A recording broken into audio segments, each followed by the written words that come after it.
Eh bien bonjour et bienvenue pour les Capricornes du mois de novembre.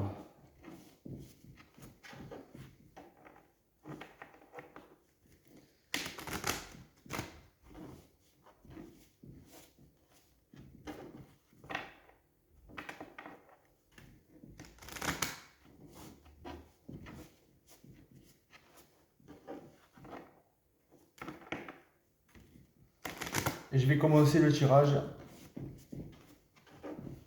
par vous parler euh, du travail que font les anges, les archanges ou les maîtres ascensionnés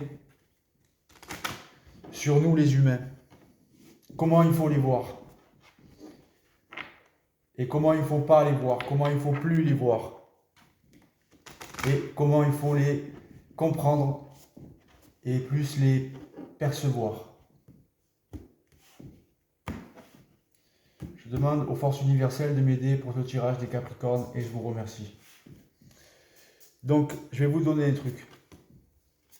Quand vous repensiez à vos anciens profs que vous avez aimés dans votre scolarité, vous dites, ah, lui c'était un bon prof, hein, il m'a bien aidé, j'ai bien aimé ce prof.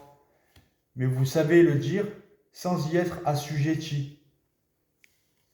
Donc, les anges et les archanges, si un jour vous en voyez un, ou si vous voyez un maître ascensionné, ou si vous voyez autre chose, et si vous recevez de la télépathie, voyez ça comme des profs qui passent dans votre plan de vie pour vous instruire d'une certaine situation, sans y être assujetti.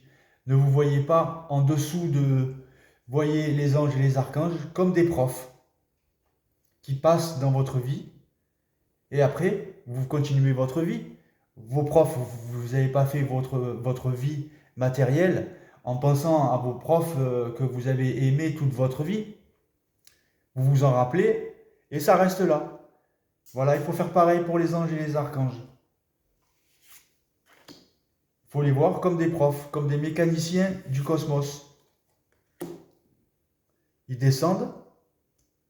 Quand vous avez assez de taux vibratoires élevés, ils viennent vous voir, ils peuvent vous parler en télépathie et ils repartent.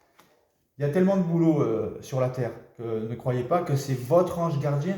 Ne croyez pas que c'est que votre ange gardien. C'est un ange ou c'est un archange. C'est pas votre ange, c'est pas votre archange. C'est un prof céleste qui a pu venir vous voir pour vous dire telle et telle chose en télépathie ou pas, pour vous montrer sa présence, pour vous montrer que vous êtes protégé. Vous devez le voir comme un signe du destin, comme un signe évolutif. Et vous devez poursuivre votre vie sans y être assujetti, sans lui demander tous les jours, s'il te plaît, fais-moi ça, s'il te plaît, fais-moi ça, quand c'est que j'aurai ça. Parce que là, vous n'allez pas évoluer, vous allez rester sur un plan spirituel. Vous n'allez pas aller sur l'évolution de l'homme et de la femme sur Terre, l'évolution supramentale. Vous n'aurez jamais droit à cette télépathie universelle de votre double éthérique, si vous restez sur ce plan. Et on va parler aussi pour ceux qui ont été traversés par des rayons. Donc, moi, c'était le rayon doré. Si vous voulez, les rayons, le divin peut vous envoyer 13 rayons du cosmos. Eh bien, c'est votre contrôle technique. Voilà, il faut le voir comme un contrôle technique, il faut le voir comme une révision. Vous êtes passé au contrôle technique. Voilà, il vous a branché l'ordinateur sur votre corps. Il s'est branché. Il vous a réglé tout ce qu'il fallait régler. C'est fini. Vous êtes passé au contrôle technique. Après, il faut continuer d'évoluer. Il ne faut pas rêver, il ne faut pas bloquer là-dessus. Voilà. Donc les rayons, c'est le contrôle technique de l'humain. Hier, je suis allé me balader et c'est ce que ça me disait. C'est juste, voilà, vous êtes passé au contrôle technique, vous êtes passé au mécanicien céleste. et vous a réglé, et puis c'est parti. Après, vous mettez un petit coup de pied au cul, paf, une petite pichenette, il te dit, allez hop, c'est réglé, maintenant tu peux y aller. Tu peux continuer d'évoluer. Et point barre. Et les anges et les archanges, il faut les voir comme des profs qui passent dans votre vie, des profs célestes, et c'est tout. Et c'est déjà pas mal. Donc c'est parti pour le tirage des Capricornes.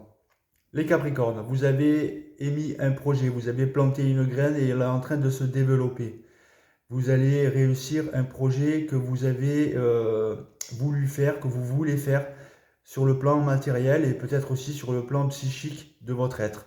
Donc vous êtes en évolution, il y a de l'évolution à peu près à tous les niveaux.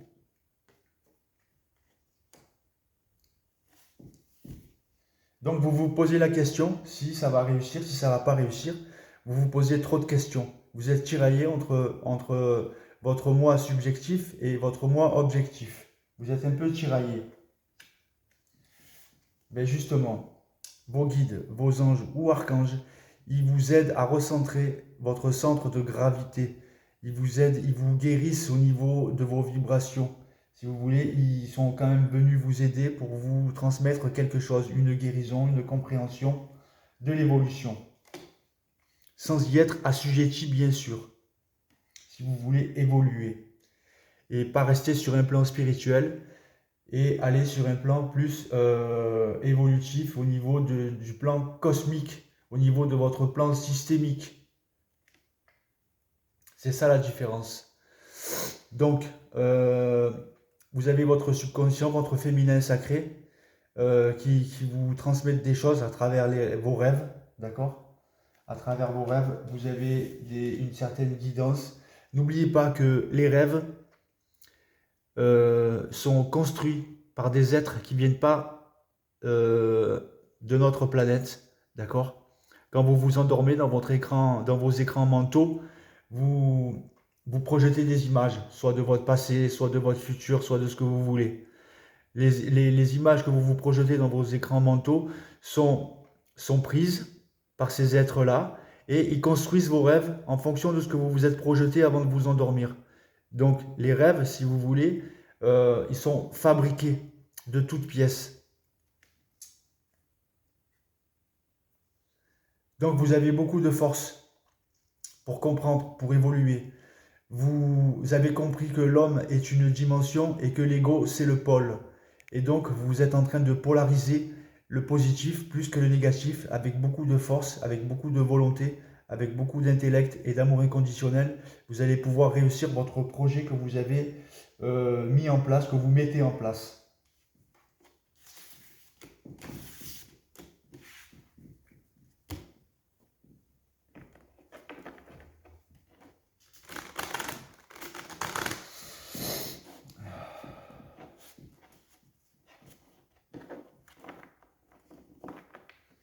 Moi, j'essaye de vous faire évoluer. J'essaye pas de vous garder dans la matrice, prisonnier du spirituel, prisonnier de l'involution. Moi, je vous pousse vers l'évolution. Comme moi, j'évolue de mon côté, j'essaye de faire évoluer les gens qui me suivent sur ma chaîne à un niveau plus. Le niveau de la télépathie, chez moi, il n'est pas encore perfectionné, si vous voulez. Donc, j'y ai eu droit. Il faut savoir, il faut comprendre une chose aussi. Quand vous avez des visions avec vos yeux physiques, hein, donc ange, archange, etc. Quand vous avez de la télépathie, au début, si vous voulez, l'instruction, l'initiation au solaire, ils vous font des visions du haut astral, de l'astral et de la télépathie de l'astral. Si vous voulez, ils vous donnent un peu pour voir comment vous réagissez. Si vous réagissez bien, ça continue. Si vous réagissez d'une manière où vous êtes assujetti, où vous vous voyez en dessous et où vous voyez qu'eux, ils sont plus supérieurs à vous, eh bien, l'initiation continue et le travail continue. Tant que ce n'est pas parfait, ça ne descend pas. La conscience supramentale ne descend pas. Elle est au-dessus, elle vous attend et quand vous êtes prêt, paf, ça descend. Donc attention aux vampires énergétiques autour de vous, attention à la croyance, ne pas croire. Ne croyez pas tout ce que Pierre, Paul ou Jacques vont vous raconter. Donc vous avez cette intelligence pour certains Capricornes. Vous êtes sorti de votre programmation fermée et vous rentrez en programmation ouverte. Je parle du contrat d'âme, ce fameux contrat d'âme que vous avez signé avant de vous incarner ici sur Terre. Vous avez conscienti tout ce que vous avez vécu dans votre vie. Vous avez dit, ça, je vais le vivre en bas, ça, je vais le vivre en bas pour dépasser les voiles de mon ego et les voiles de l'âme, et je vais évoluer. Donc, une fois que vous acceptez ça, parce que vous savez que c'est vous qui l'avez conscienti, vous ne pouvez qu'évoluer et ne plus être assujetti aux événements de votre passé. Et surtout aux gens qui parlent autour de vous. Il ne faut pas être assujetti à un autre esprit que le vôtre. Donc, heureusement, vous avez l'univers qui vous aide pour cette réussite.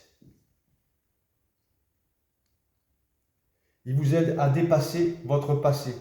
Il vous aide à dépasser votre paradigme ancien. Il vous aide à évoluer et à ne plus être assujetti à quoi que ce soit, à qui que ce soit, pour cette réussite de votre projet.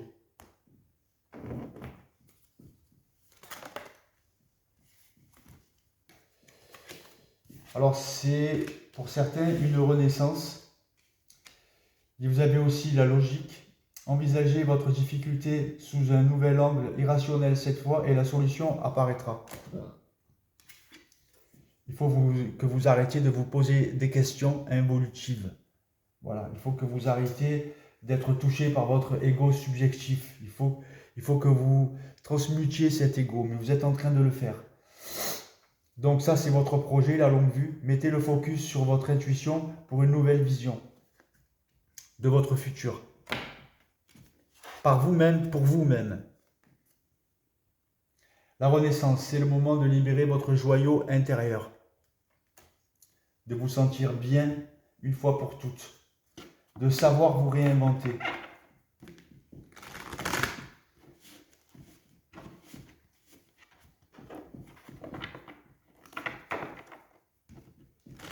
Il faut apprendre à se recentrer et il faut apprendre à se réinventer chaque jour.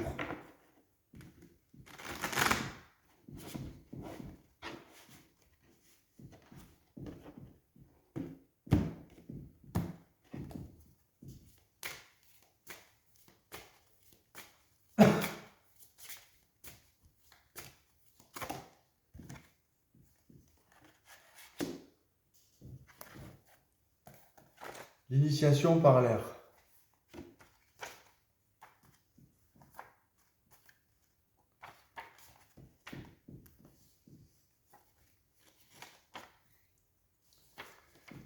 Votre mental est fort et puissant. Le mental peut être un grand atout. Il peut apporter du réconfort et de la sérénité et de la force sur votre chemin spirituel.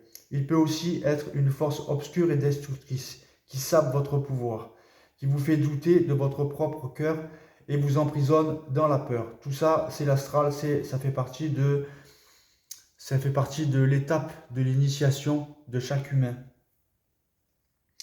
Lorsqu'il se développe sans une pratique spirituelle bienveillante, le mental peut être une arme effroyable plutôt qu'une épée libératrice. Comment choisissez-vous d'utiliser le pouvoir de votre mental? Donc, comme je l'ai dit, dans le spirituel, il y a des clés et il y a beaucoup de pièges dans le spirituel. Il y a plus de pièges que de clés. Donc, il faut prendre les clés et laisser les pièges pour les autres. Il faut qu'ils tombent dans ces pièges pour qu'ils puissent évoluer. Sans épreuve, sans se prendre des murs à droite et à gauche sur ci ou sur cela, eh bien vous ne pouvez pas évoluer. Il y a des êtres qui ont besoin de se prendre des murs pour évoluer et pour comprendre. Une fois qu'ils ont compris, ils ne se prennent plus les murs. Ils passent au-dessus ou ils passent en dessous.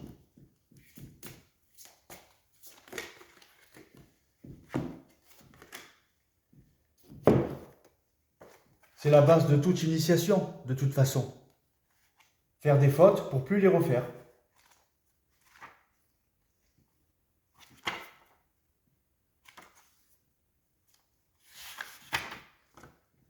La vallée des ombres. Bon, c'est plus des cartes spirituelles, mais moi, à chaque fois, je vous donne une explication plus réelle que spirituelle, pour pas vous garder dans l'involution.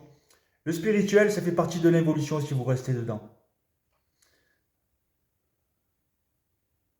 Le lotus fleurit dans la boue profonde, où plongent ses racines qui en tirent une grande richesse nutritionnelle. Sa croissance et sa grande beauté proviennent de cette boue composée de terre et d'eau. Votre âme se nourrit dans les profondeurs émotionnelles et s'épanouit dans la vie du corps où elle s'est implantée et où elle se déploie comme un lotus de lumière. Donc, là j'ai vu, votre âme se nourrit sur les profondeurs émotionnelles. Alors, il faut savoir que là je vais défoncer la carte. J'ai cassé les formes. Les émotions, les sensations sont la faiblesse de l'humain sur Terre. Il ne faut pas être trop émotionnel. Il ne faut pas être trop romanesque. Il ne faut pas trop être dans les émotions de ce que vous vivez. C'est la faiblesse de l'humain, les émotions, les sensations. C'est sa faiblesse. Le spirituel, il vous attrape toujours avec ça, avec votre faiblesse. Tout ce qui est émotif, tout ce qui est pensée trop émotivé, vous tirera toujours vers le bas.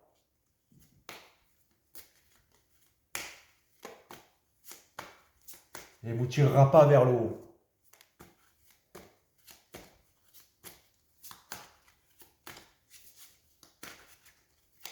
Moi, je vous pousse à être un guerrier du mental. Pas être spirituel du mental ou être émotionnel du mental.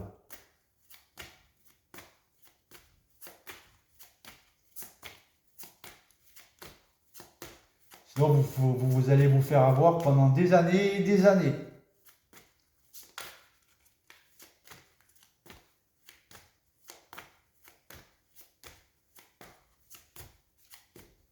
Les émotions, oui, mais à dose cosmique, pas à dose planétaire. Et il ne faut pas bloquer non plus sur les émotions, si vous voulez. Je ne vous pousse pas à être des robots, je vous pousse à être vous-même et pas sensible, fragile au niveau des émotions. Parce que sinon, vous allez vous faire attraper par plein de choses et vous n'allez rien comprendre. À la fin, vous allez dire merde. Il y a des gens qui restent sur un plan spirituel toute leur vie, assujettis à telle ou telle entité hiérarchique. Et au final, eh bien, ils n'évoluent pas. Ils restent sur une vie dite spirituelle, sans plus. C'est bien, mais c'est pas la fin. C'est pas l'évolution. C'est une étape de l'évolution.